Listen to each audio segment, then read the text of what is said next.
There's something happening right now that most gold and silver investors are not paying enough attention to, and it has nothing to do with price charts, headlines, or even central banks. It has to do with what happens after you sell.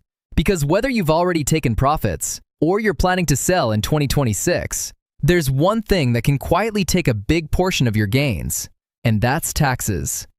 Now here's the reality. When most people get into gold and silver, they're focused on protection. Protection from inflation, from currency devaluation, from financial uncertainty. And that makes sense. But what many don't realize is this. The moment you sell your metals, that protection can turn into a taxable event. And this catches a lot of people off guard. Because in their mind, they're just converting one form of money into another. But in the system's eyes, you've created a gain. And that gain is what matters. It's calculated very simply. What you sold it for, minus what you originally paid. That difference is considered profit, and in most cases, you are expected to report it. Now here's where things start to feel a little strange. Because this system doesn't really care about inflation. Let's say you bought gold years ago, back when the dollar had more purchasing power, and now you sell it at a higher price. On paper, it looks like a win, but in reality, that money might not go as far as it used to. So even though you didn't gain much in real terms, you still owe taxes on that difference. That's what's called a paper gain. And this is one of the biggest misunderstandings in the precious metals space. Now here's another important point. A lot of investors believe that taxes only apply when you sell for cash. But that's not always true. Even if you swap gold for silver or silver for gold, that transaction can still be considered taxable. Which means even if you're just trying to increase your ounces, or take advantage of the gold to silver ratio, you might still be creating a tax obligation, and most people don't think about this until it's too late. That's why understanding these rules is so important. Not to avoid taxes illegally, but to stay aware and make smarter decisions. Because the last thing you want is to make the right move in the market and then lose a big part of your gains later.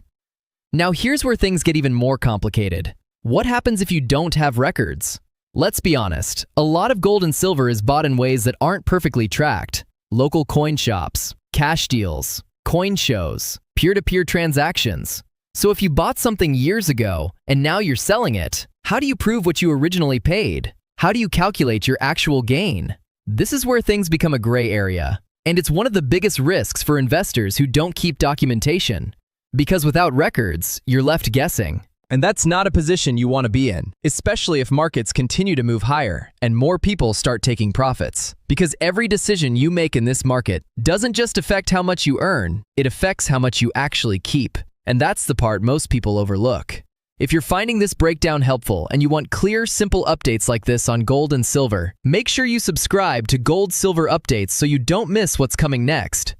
Now let's go deeper into something that most investors don't fully understand. And that's how these transactions are actually tracked. Because a lot of people assume, if there's no paperwork, there's no problem. But that's not really how it works. In many cases, when you sell precious metals through larger dealers or platforms, those transactions can be reported using specific forms. These forms are designed to show the value of the transaction, and they may be shared with tax authorities. But here's the important part. Even if a transaction is not reported automatically, that does not remove the responsibility from the investor. In other words, just because you didn't receive a form doesn't mean the gain doesn't exist. And this is where many people make mistakes. They rely on what gets reported instead of understanding what is required. Because at the end of the day, the system is largely based on self-reporting. That means it depends on individuals being honest about their gains. And that raises a lot of questions, especially when it comes to real-world situations. For example, what if you bought silver years ago in cash from a local shop and there's no digital record? What if you picked up gold at a coin show or from a private seller? What if you sell it later the same way? No bank transfer, no official receipt, no clear trail. So how is that tracked? And more importantly, how is that verified? This is where things become less clear. Because in many cases, there isn't a perfect system that tracks every single transaction. Instead, it relies on a combination of reporting systems and individual responsibility, which means a lot of it comes down to how well you keep your own records. And this is something serious investors take very seriously, because having proper documentation gives you control. It allows you to clearly show what you paid, when you bought, and what your actual gain is. Without that, you're left in a situation where everything becomes uncertain, and uncertainty is never good when it comes to taxes. Now let's talk about another key factor: time. How long you hold your metals can change how they're taxed. If you sell within a shorter period, the gain may be treated differently compared to holding it longer. And in many cases, holding assets for over a year can result in a lower tax rate compared to short-term trades. Which means your strategy is not just about buying low and selling high, it's also about when you sell. And this is where smarter investors start thinking differently. They don't just look at price targets, they also consider timing from a tax perspective. Because sometimes, waiting a little longer can make a meaningful difference in what you keep. Now combine all of this together: tracking, reporting, timing, and you start to see the bigger picture. Gold and silver investing isn't just about stacking metals, it's about understanding the full system around it, because every move you make has layers behind it. And the more aware you are of those layers, the better decisions you can make. If you're getting value from this and want to stay ahead of what's really happening in the gold and silver market, make sure you subscribe to Gold Silver Updates for clear and practical insights like this. Now let's bring all of this together, because this is where everything starts to connect. When you look at gold and silver, most people think in simple terms: buy low, sell high, make a profit. But as you've seen, it's not that simple. Because what really matters isn't just the price you sell at, it's what happens after the sale. That's where strategy becomes critical, because every gain you make is not entirely yours to keep. And if you're not planning for that, you're leaving yourself exposed.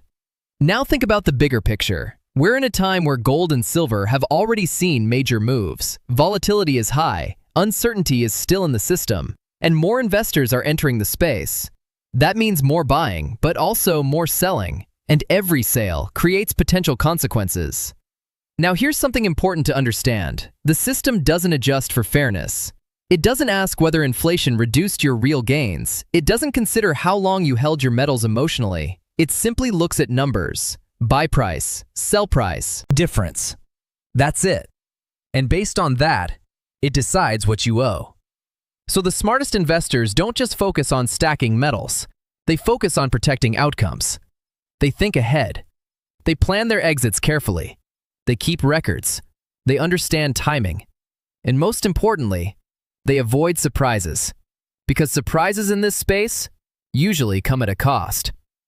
Now let's talk about one final question that many people have. What happens in situations where everything is done privately? Peer-to-peer deals? Cash transactions? No formal records? This is where a lot of assumptions come in. Some people believe that if there's no visible trail, then there's no obligation. But that's a risky way to think, because the system still expects reporting, regardless of how the transaction was done. And that brings us back to the core idea of this entire discussion: responsibility. At the end of the day, you are responsible for understanding your position, for tracking your gains, for reporting accurately, and for making decisions that protect your long-term wealth. Because gold and silver are not just about short-term moves. They are part of a bigger strategy, a strategy to preserve value, to navigate uncertainty, and to stay ahead in a system that is constantly changing. And the more you understand how that system works, the stronger your position becomes. So before you make your next move, before you decide to sell, before you try to time the market, take a moment and think beyond price. Think about the full picture, because the real goal is not just to make gains, it's to keep them. If you found this series helpful and want more clear, no-nonsense updates on gold and silver, make sure you subscribe to Gold Silver Updates so you stay ahead of what's coming next.